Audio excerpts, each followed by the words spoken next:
यदि मैंने मन वचन कर्म से अपने पतिव्रत धर्म का पालन किया है तो मेरा पुत्र विजयी हो।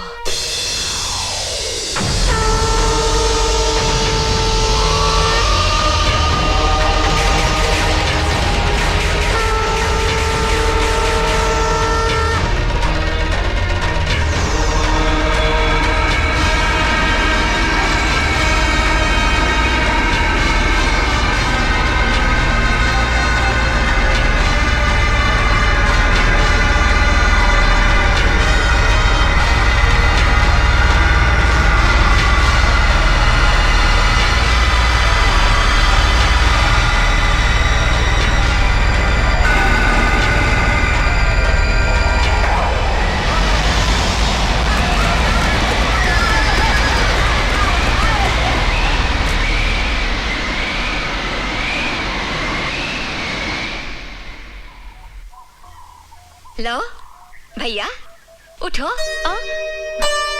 भैया भैया तुम आ गए? हाँ। वो दुष्ट कहाँ है? मूर्छित है। और यज्ञाश्व? वो रहा। चलो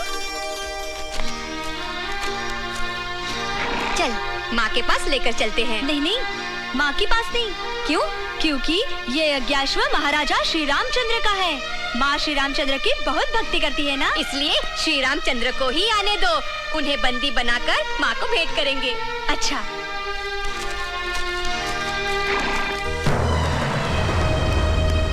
भगवान, अनुज शत्रुघ्न मुनि बालकों से पराजित हो गए। क्या? अनुज शत्रुघ्न पराजित हो गए? सारथी, क्या तुम सत्य कह रहे हो? कहीं तुम्हारी मति तो भ्रष्ट नहीं हो गई? नहीं प्रभु, मैं सत्य कह रहा हूँ। ये अकेले शत्रुघ्न की नहीं, संपूर्ण रघुवंश की पराजय है। ऐसा कभी नहीं हो सकता। भैया मुझे आज्ञा दीजिए। नहीं भरत, लक्ष्मण तुम जाओ पर्याप्त आत्मशक्ति के साथ। जो आज्ञा भैया। मैं उन्हें दिखा दूंगा कि रघुवंश से टकराने का क्या परिणाम होता है।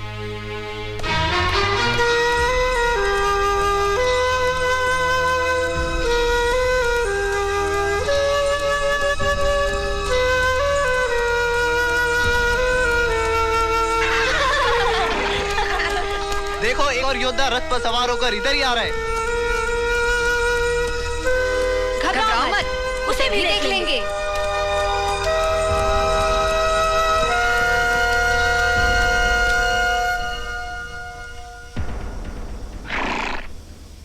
मूर्ख बालको!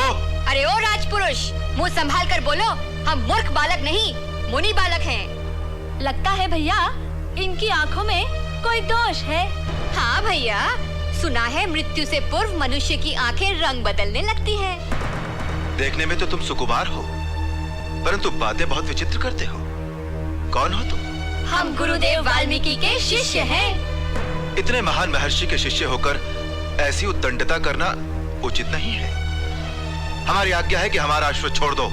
महानुभाव, अश्व आपका नहीं, अयोध्याधीश राजा श्री राम के यज्ञ का है। इसलिए हम अश्वाधीश और अयोध्याधीश श्री राम से युद्ध करना चाहते हैं, किसी और से नहीं। रामायण के रचनाकार महामुनि वाल्मीकि के शिष्य होकर भी क्या तुम श्री रामचंद्र के प्रताप को नहीं जानते? अपने गुरुदेव की कृपा से हम श्री रामचंद्र को भली प्रकार जानते हैं, किंतु ये नहीं जानते कि वे हमसे अधिक प्रतापी हैं या हम उनसे। और इसीलिए हम दोनों भाई उनके प्रताप को परखना चाहते हैं।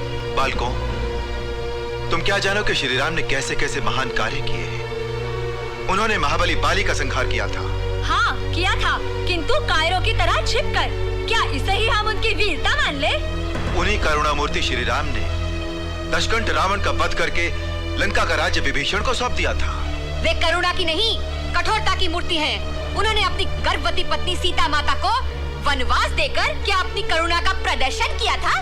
बालकों, यदि तुम अपने लड़कपन में हमारे भ्राता मर्यादा पुरुषोत्तम श्री राम का इस प्रकार अपमान करोगे तो उनका भाई लक्ष्मण तुम्हें कदापि क्षमा नहीं करेगा।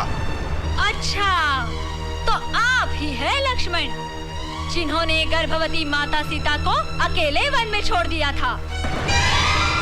अब तो हम आपको कदापि नहीं छोड़ सकते। हम इसी अवसर की ताक में थे। आपके कर्मों का फल आपको इसी वन में चखाएंगे। अब आप यहाँ से जीवित लौटकर नहीं जा सकते। सीता माता को आपने इस वन में ही छोड़ा था ना? हम भी इस वन में आपका अंत देखेंगे। बस बालकों, बहुत हो चुका। हमसे युद्ध करने की अपनी मुंहचोरी का फल भोगने के लिए तैयार हो जाओ।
नन्हे मुनि कुमारों ने लक्ष्मण जैसे योद्धा को भी पराजित कर दिया।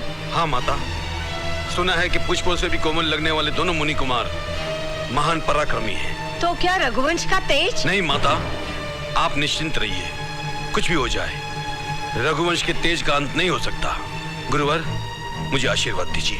विजयी भव। देखो भैया, श्री रामचंद्र आ गए। अच्छा हुआ, उन्हीं की हम प्रतीक्षा कर रहे थे।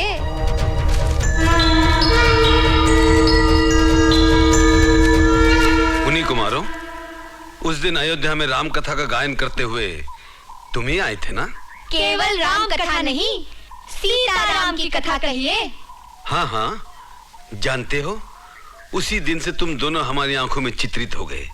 जाने क्यों, तुम्हें देखकर मन में एक अपनापन सा उमड़ आता है, जैसे कोई लगाव हो। किंतु पहले आप ये बताइए कि आज अचानक राजमहल छोड़कर इस वन में कैसे पधारे? अच्छा स्मरण करवाया, तुम्हें देखकर तो हम भूल ही गए थे। क्या तुम जानते हो यहाँ किन मुनि कुमारों ने हमारे अश्व को पकड़ रखा है? आप उनसे अश्व छुड़ाकर ले जाना चाहते हैं? वो यज्ञाश्व है, छुड़ाना तो पड़ेगा ही। वे मुनि कुमार अजय हैं। वे जय हैं या अजय, इसका निर्णय तो समय आने पर ही होगा। तो फिर देखिए, वो रहा आपका अश्व। ले जा सकते हैं तो ले जाइए। किंतु वे मुनि कुमार कहाँ हैं? यही है, आपके सामने। तुम? हाँ, किंतु आप चकित क्यों हो गए? इसलिए कि जिनका तुम गुणगान करते हो, उन्हीं के यज्ञाश्व को अपने अधीन करने की धृष्टता भी करते हो। हाँ, स्वयं आपने ही तो अश्व के माथे पर लिखवाया है कि ये अश्व कौशल्या नंदन श्री राम का है। इसे पकड़ने वाले को श्री राम के साथ युद्ध करना होगा। हम युद्ध करने के लिए तैयार हैं। यदि आप वीर हैं तो हम महावीर हैं। आपने ही नहीं, हमने भी वीर माता का दूध पिया है। तुम जैसे वीर पुत्रों को जन्म देने वाली वीर माता का शुभ नाम? उससे आपका क्या काम? आप यहाँ नाम गांव पूछने आए हैं या युद्ध करने? हम व्यर्थ की बातों में समय नष्ट नहीं करना चाहते। यदि आप अश्व चाहते हैं तो युद्ध कीजिए। मुनि कुमारों, तुम बार बार मेरी वीरता को ललकार रहे हो, किंतु जाने क्यों मेरा मन तुमसे युद्ध नहीं करना चाहता। क्यों? आपकी वीरता का अभिमान कपूर की तरह जल गया? नहीं बेटो, ऐसी बात मत करो। आप मर्यादा पुरुषोत्तम हैं, मर्यादा में रहकर बात कीजिए। क्या आप हमारे पिता हैं जो हमें बेटा कहकर संबोधित कर रहे हैं? राजा के लिए सारी प्रजा ही बेटों जैसी होती है पुत्रों। फिर पुत्र कहा? आपकी प्रजा अयोध्या में रहती है, इस तपोवन में नहीं। हम स्वेच्छा से वन में विचरने वाले जीव हैं। अपनी अज्ञानी और झूठी प्रजा से हमारी तुलना मत कीजिए। मेरी प्रजा के लिए ऐसे शब्द? जैसा राजा वैसी प्रजा। जिसको अग्निदेव ने पवित्र माना हो, ऐसी सीता माता की निंदा करने वालों को और क्या कहा जाए? और ऐसी निंदनीय प्रजा की बात मानने वाले ऐसे राजा को हम क्या माने? यदि आपको प्रजा की बात माननी ही थी तो उस देवी को, उस गर्भवती माता सीता को वन में छोड़ने का आपको क्या अधिकार था? छोड़ना ही था तो उन्हें उनके पिता के यहाँ क्यों नहीं भिजवा दिया? उफ, तुम बार बार अपनी बातों से मेरे हृदय को भेद रहे हो मुनि कुमारो। किंतु जाने क्यों मुझे तुम पर क्रोध नहीं आ रहा। बोलो, न्याय और धर्म की बातें करने वाले तुम कोई देव कुमार हो या मुझसे युद्ध करने को उत्सुक कोई ब्रह्मरुद्र? क्यों? हमारी बातों से ही भयभीत हो उठे? हम केवल वनवासी मुनि कुमार है राजन, कोई और नहीं। ऐसी बात है तो सुनो, हम नारी, बालक, वृद्ध और ब्राह्मण पर वार नहीं करते, इसीलिए सोच में पड़ गए। ओ सूर्यवंशी योद्धा, आप इतने आदर्शवादी हैं तो ताटका को क्यों मारा? वो नारी नहीं थी? हम तुम्हें अंतिम चेतावनी देते हैं, अश्व को छोड़ दो और हमारे सामने से चले जाओ। नहीं, हम न अश्व छोड़ेंगे न आपको। कहिए, आप हमसे युद्ध करेंगे या हमारी शरण में आना चाहेंगे? बालकों, तुमने मेरी सहन शक्ति की सीमा समाप्त कर दी। युद्ध के लिए तैयार हो जाओ। हम बहुत पहले से तैयार हैं।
शांति और उदारता के साक्षात अवतार प्रभु श्री राम को असमर्थ कह रहे हो?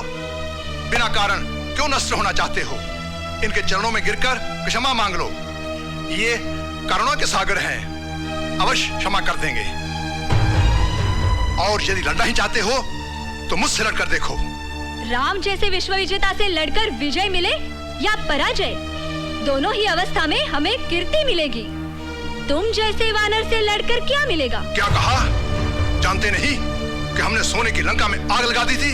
सोने की लंका को सीता माता के आंसुओं ने भस्मीभूत किया था, तुम्हारी उछल कूद ने नहीं। हाँ। अच्छा, तो तुम हमारी शक्ति देखना चाहते हो? देखो।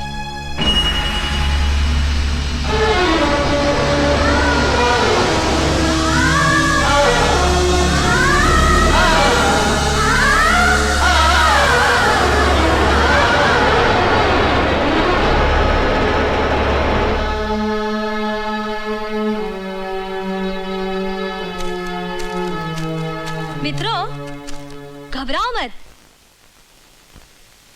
इस विराट रूपधारी वानर को छकाने का एक ही मंत्र है। ये राम नाम के लट्टू हैं।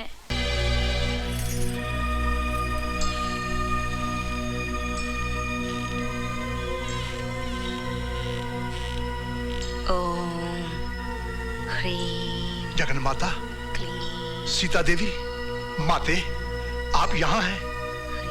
हाय दैया, क्या ये सीता देवी हैं? इसका अर्थ ये हुआ लवकुश सीता देवी के पुत्र हैं। हाँ, वे जगन माता के पुत्र हैं। प्रभु श्री राम उनके पिता हैं। इसीलिए तो वज्रम वज्रे न भिजते, दोनों भाई प्रभु श्री राम से युद्ध कर रहे हैं। पवन पुत्र, तुम? हाँ माता। लवकुश मेरे प्रभु से युद्ध कर रहे हैं। हाँ माते, उन्होंने शत्रुघ्न और भैया लक्ष्मण को पराजित कर दिया है और अब प्रभु श्री राम से युद्ध कर रहे हैं। मुझे जल्दी से वहां ले चलो। माता, दुर्गा देवी की पूजा में विघ्न नहीं पड़ना चाहिए। आपके लिए हानिकारक होगा माता। समझा, मुझे मत रोको, इससे बड़ी हानि वहां हो जाएगी। हे दुर्गा माँ, मुझे क्षमा करना। चलो पवन पुत्र। बहुत हुआ, अब इन मुनि कुमारों की ढिठाई सही नहीं जाती। रावण और कुंभकर्ण जैसे बलधारियों को धराशायी करने वाला राम बाण चलाना ही होगा।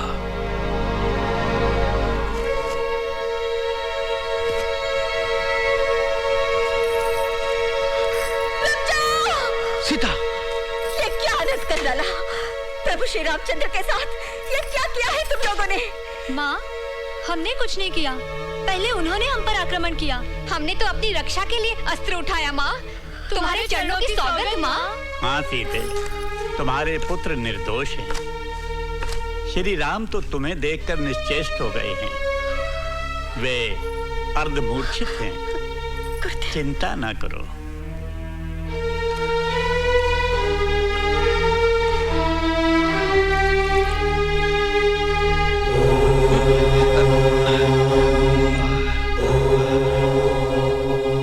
मुनिवर, प्रणाम मुनिवर।